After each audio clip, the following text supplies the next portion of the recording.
प्रेमसंबंधाच्या रागातून तरुणाला वायरने व लाथाबुक्यांनी बेदम मारहाण केल्याची घटना धाराशिवच्या तुळजापूर तालुक्यातील माळुंब्रा येथे घडली। मारहाणीत गंभीर जखमी झालेल्या अरविंद बाळू मस्के वय 27 राहणार तरटगाव तालुका उत्तर सोलापूर याचा उपचारादरम्यान शनिवारी मृत्यू झाला। तामलवाडी पोलीस ठाण्यात दोघांसह अन्य साथीदारांविरुद्ध खुनाचा गुन्हा दाखल झाला। अरविंदची आई रुक्मिणी बाळू मस्के वय 45 राहणार तरटगाव यांनी फिर्याद दिली।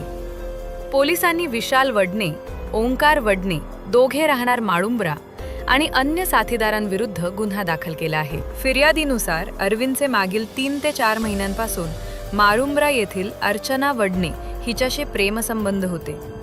यावरून अर्चनाचा पती विशाल व मुलगा ओंकार यांनी अरविंदच्या कुटुंबियांना धमकावल्याचे तक्रारीत नमूद आहे।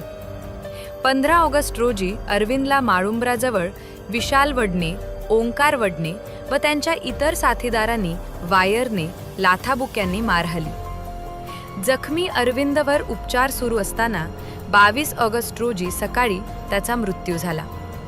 तपास उपविभागीय पोलीस अधिकारी मनोहर नरसप्पा पाटील करीत आहेत।